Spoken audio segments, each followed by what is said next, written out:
ఇక మంత్రి కొండా సురేఖ మీడియాతో మాట్లాడుతున్నారు. దానికి సంబంధించిన లైవ్ చూద్దాం.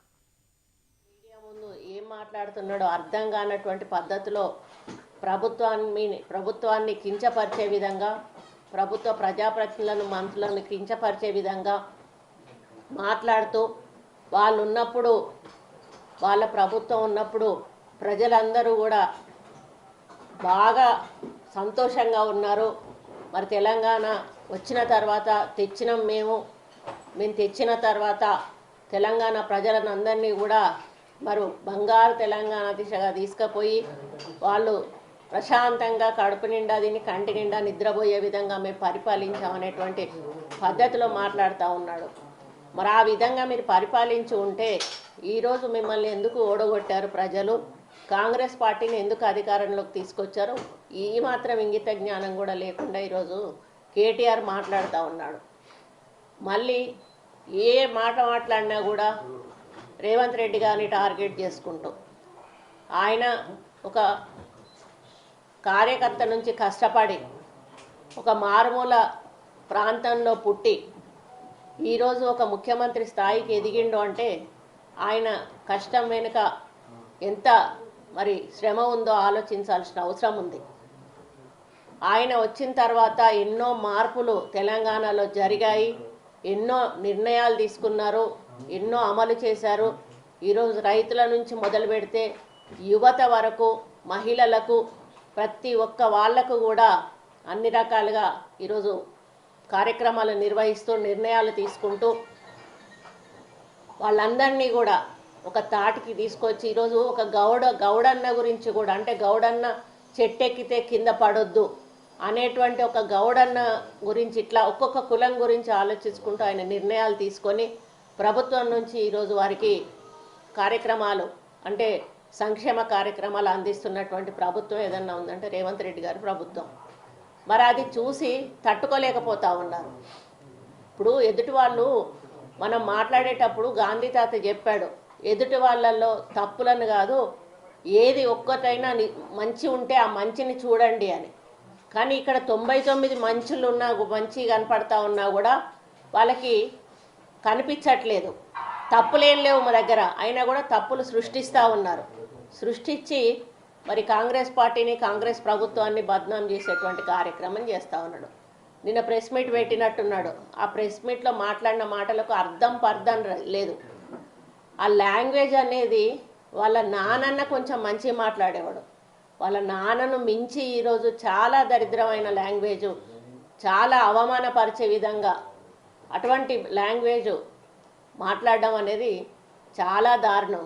ఇది తెలంగాణలో ఒక అంటే వాళ్ళ ఆనవాయితీ సృష్టించారు, ఇష్టం ఉన్నట్టు మాట్లాడడం. వేరే రాష్ట్రాలలో చూస్తే ఇంత అసహ్యంగా మాట్లాడుకుంటారు అనేటువంటి పద్ధతిలో ఈరోజు కేటీఆర్ మాట్లాడుతూ ఉన్నాడు. ఏమన్నా అంటే అంటాడు కదా, మేమేం ఊరుకోము, మీరు చేసే అవినీతి బాగోతాలు మేము అడ్డుపడతాము, మా కార్యకర్తలు ఊరుకోరు, మా క్యాడర్ ఊరుకోదు, అవసరమైతే జైల్లోకి పోతారు. జైళ్ళకు నువ్వు నీ క్యాడర్ని కాదు బాబు పంపించేది, నువ్వు ముందు నిలబడి నువ్వు కొట్లాడి నువ్వు ఎప్పుడొచ్చినావు తెలంగాణ ఉద్యమం అప్పుడు ఇక వస్తుంది తెలంగాణ అది తెలిసినాక నువ్వు నీ చెల్లె తట్టాబుట్టా చదువుకొని అమెరికా నుంచి ఈడికొచ్చి మరి ఆ క్రెడిట్ మాకు మీరు తీసుకొని ఈరోజు ఎమ్మెల్యేలుగా, ఎంపీలుగా, ఈరోజు మంత్రులుగా మీరు ఉండి కోట్లాది రూపాయలు, లక్షల కోట్ల రూపాయలు దుర్వినియోగం చేసి ఈరోజు ప్రజల డబ్బును పక్కదారి పట్టించి ఈరోజు తెలంగాణ రాష్ట్రాన్ని అప్పుల ఊబిలో దింపి ఈరోజు మాకు అధికారంలోకి వచ్చే వరకు ఫైనాన్షియల్ పరిస్థితి బాగోలేదు అనే విషయం మీకు తెలుసు.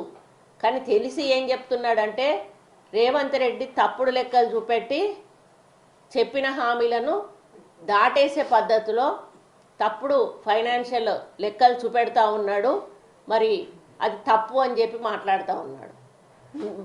రేవంత్ రెడ్డి తప్పే చెప్తాడు కావచ్చు, కానీ ఏవైతే మీరు చేసిపోయిన రికార్డ్స్ ఉంటాయి కదా, రికార్డ్స్ తప్పు చూపించవు కదా, ఆ రికార్డ్స్ని చూసి మేము మాట్లాడితే మీకు ఒప్పుకునే ధైర్యం లేదు. మేము దీవాలా తీయించిన తెలంగాణ రాష్ట్రాన్ని ఒప్పుకునే ధైర్యం లేక ఈరోజు ప్రతిపక్ష అంటే అధికార పక్షాన్ని తప్పు పట్టించే ప్రయత్నం ప్రజల్లో చేస్తూ ఉన్నారు. నేను ఒకటే చెప్తా ఉన్నా కేటీఆర్, ఆ రోజు ఎలక్షన్ల ముందు ప్రజలు సోషల్ మీడియా ద్వారానే మీ యొక్క అవినీతి భాగోతాన్ని తెలుసుకున్నారు. మొదటిసారి నమ్మారు, రెండోసారి అధికారం ఇచ్చారు, రెండోసారి మీ అవినీతి వాళ్లకు అర్థమైపోయింది. కాళేశ్వరం ప్రాజెక్టు తోటి మీరు దోచుకున్న డబ్బుల గురించి తెలిసింది. వాళ్ళు స్వచ్ఛందంగా కాంగ్రెస్ పార్టీ తెలంగాణ ఇచ్చింది కాబట్టి మళ్ళీ ఈ పార్టీ అధికారంలోకి వస్తేనే మాకు మంచి జరుగుతుంది, ఇందిరమ్మ రాజ్యం వస్తుందని మాకు అధికారం ఇచ్చారు, మేము మెజారిటీతో గెలిచాము. ఏమన్నంటే పడగొడతా అంటాడు. ఎట్లా పడగొడతావు?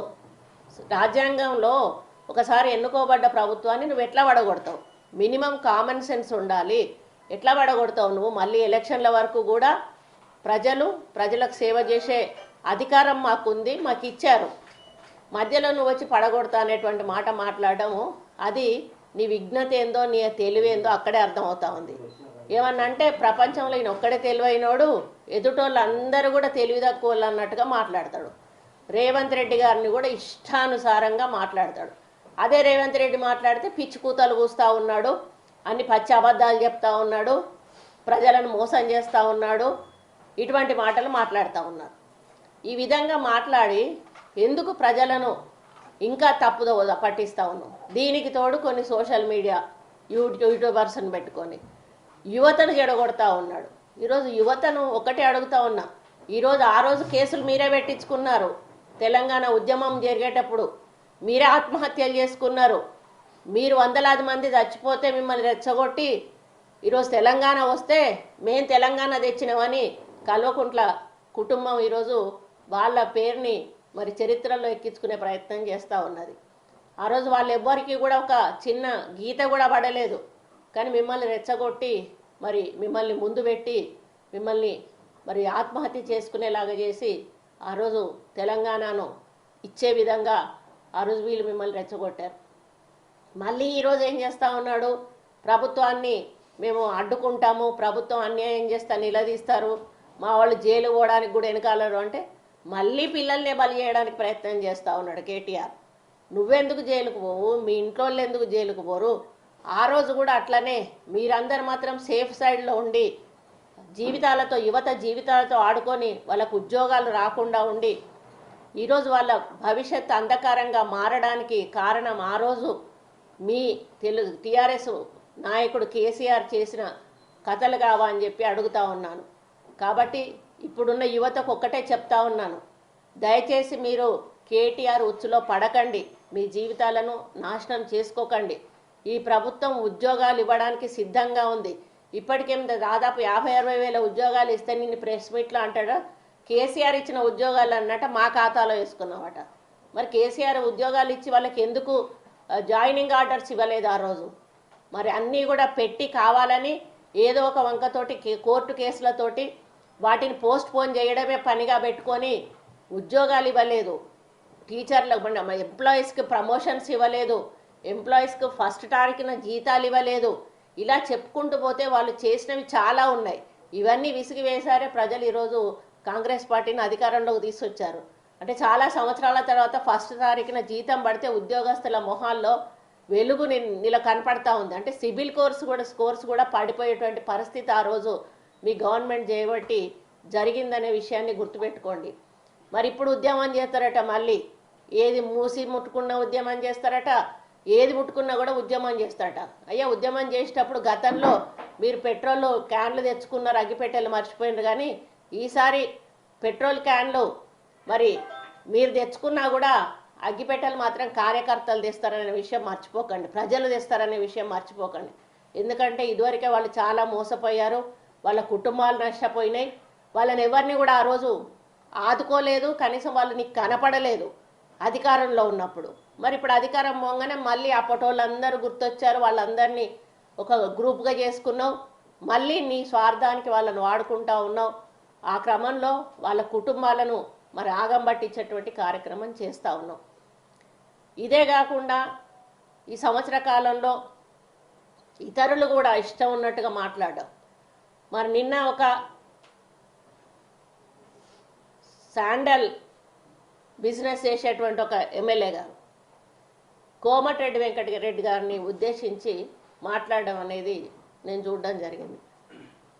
ఎంత బాధాకరం అంటే కోమటిరెడ్డి బ్రదర్స్ వాళ్ళ ఇద్దరికీ ఉన్నటువంటి ఇమేజ్ ఏంటో, వాళ్ళ ప్రజల్లో ఉన్నటువంటి ఆదరణ ఏంటో, వాళ్ళ రాజకీయ చరిత్ర ఏంటో, మరి వాళ్ళ ప్రజల మీద వాళ్ళకు ఉన్నటువంటి మమకారం, ప్రేమ, వాళ్ళకు ప్రజలకు అభివృద్ధి చేయాలనే ఆకాంక్ష, ఇవన్నీ కూడా అందరికీ కూడా తెలుసు. ఆ రోజు మీరు ఉత్తుత్తి రాజీనామాలు చేశారు తెలంగాణ కోసం, కానీ కోమటిరెడ్డి వెంకటరెడ్డి గారు వారు నిజమైన రాజీనామా మంత్రి పదవికి చేసి మరి మంత్రి పదవిని వదులుకున్నటువంటి వ్యక్తి కోమటిరెడ్డి గారు.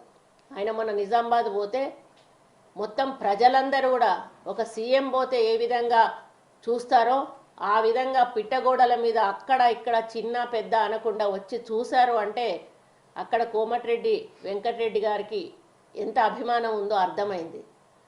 అక్కడ ఒక ఓడిపోయిన ఎమ్మెల్యే గురించి కలెక్టర్కు చెప్పడంలో తప్పేముంది? చెప్తాం, ఎందుకు అధికారంలో ఉన్నాము, మేము మా ఓడికి ఉన్నాడు పని చేయండి అని చెప్తాము. దాన్ని నువ్వు అంత సీరియస్గా తీసుకొని ఈరోజు ఆయనను అనరాని భాష, మాట్లాడరాని భాషతో మాట్లాడి రారా పోరా కొట్టుకుంటూ ఎక్కడ మడిచిపెట్టుకుంటూ పెట్టుకునేటువంటి పద్ధతిలో మాట్లాడడాన్ని నేను తీవ్రంగా ఖండిస్తూ ఉన్నాను. మరి ఒకవేళ నిజంగానే నువ్వు అన్నదాన్ని దృష్టిలో పెట్టుకొని నీకు అక్కడ మరి నీ చెక్కల బిజినెస్ ఏదైతే ఉందో, గంధపు చెక్కల బిజినెస్, మరి అది మడతపెట్టి పెడితే మరి ఎక్కడికి పోతావో నువ్వు ఒకసారి ఆలోచించాలి. నీ మీద కేసులు కూడా ఉన్నాయి, మరి ఆ కేసులను కూడా తవ్వి తీస్తే నువ్వు ఎక్కడికి పోతావో ఆలోచించాలి. కాబట్టి నేను ఒకటి, ఆయన గురించి, ఆయన నా స్థాయి కూడా కాదు నేను మాట్లాడిన, ఎందుకంటే ఆయన మొదటిసారి ఎమ్మెల్యేగా గెలిచిండు.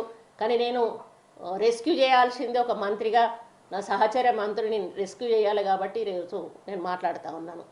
ఇంకోడు ఉన్నాడు హుజరాబాద్ పిచ్చోడు, వాడేం మాట్లాడతాడో వాడికి అర్థం కాదు. ఆ అసెంబ్లీలోకి వస్తేనో అరుస్తూ ఉంటాడు, ఎందుకు అరుస్తాడో తెలియదు.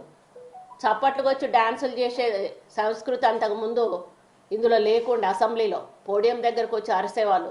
కానీ ఆ సంస్కృతిని ప్రవేశపెట్టిన గొప్ప వ్యక్తి ఎవరైనా ఉన్నారంటే మరి హుజరాబాద్ ఎమ్మెల్యే. ఆయన సీఎం గారు ఏదో ఒట్టేసట, పని చేయకపోతేనట భూకంపం వచ్చిందట. అంటే ఆయన ఎంత ఆలోచన లేకుండా, ఎంత మెదడు లేకుండా మాట్లాడుతున్నాడో చిన్నపిల్లల కంటే అధ్వానంగా దాన్ని చూస్తే అర్థమవుతా ఉంది. కాబట్టి ఇంకా ముందు నేను అందరికీ చెప్తా ఉన్నాను, అన్ని పార్టీల ఎమ్మెల్యేలకు చెప్తా ఉన్నాను, అంటే ప్రతిపక్ష పార్టీ ఎమ్మెల్యేలకు, మీకు ధైర్యం ఉంటే, మీరు ఏదన్నా ఉంటే డైరెక్ట్గా అటాక్ చేయండి, డైరెక్ట్గా మీరు ఛాలెంజ్ చేయండి, డైరెక్ట్గా అడగండి, డైరెక్ట్గా సలహాలు ఇవ్వండి, సూచనలు ఇవ్వండి. అంతేగాని మరి ఎక్కడో దాచుకొని మాట్లాడి మళ్ళీ మేము ఏదన్నా రండి అబ్బా ఛాలెంజ్ కంటే ఎవడు ముందుకు రాడు. మరి ఈరోజు కేసీఆర్ మైక్ పట్టుకున్నాడంటే అసలు ఇక ఆయన మొత్తం ప్రపంచంలోని ఇక నేనే గొప్ప స్పీకర్ని, నేనే ఒక గొప్ప విమర్శకుడిని, నేనే ఒక గొప్ప ప్రతిపక్ష నాయకుడు. అసలు ప్రతిపక్ష నాయకుడు ఎట్లయితావు ఒకసారి చెప్పు. మీ అయ్య మాట్లాడాలి, నువ్వెవరు మాట్లాడటానికి? నువ్వు ఒక పార్టీ తరఫున మాట్లాడుతున్నావు, కానీ ప్రభుత్వం గురించి మాట్లాడాలంటే మీ అయ్య మాట్లాడాలి. మీ అయ్య ఎందుకు వస్తలేడు? మీ అయ్యను మొదలు అసెంబ్లీలోకి రప్పించి ఆయన ద్వారా ప్రభుత్వాన్ని ప్రశ్నించేటట్టు ముందు చెయ్యండి. ఆయనను మాత్రం ఫామ్ హౌస్కు పరిమితం చేసి నువ్వు బయటకు వచ్చి ఇష్టానుసారంగా నువ్వే మంత్రి, నువ్వే రాజు అన్నట్టుగా ఆ రోజు ప్రభుత్వాన్ని నడిపించావు. ఈరోజు ప్రతిపక్షంలో కూడా నేను ఒక్కడినే అనే పద్ధతిలో ముందుకెళ్తాను. నీతో పాటు మరి పనిచేసినటువంటి నాయకులు లేరా? పోరాటంలో పాల్గొన్న వాళ్ళు నీకంటే సీనియర్లు లేరా? వాళ్ళందరినీ కూడా పక్కన పెట్టేసి ఈరోజు నువ్వే గొప్ప మనిషిలాగా మాట్లాడడం అనేది చాలా దారుణం. నేను ఒకటే హెచ్చరిస్తా ఉన్నా, టీఆర్ఎస్ కేటీఆర్ గారికి వాళ్ళ నాయకులు ఎవరైతే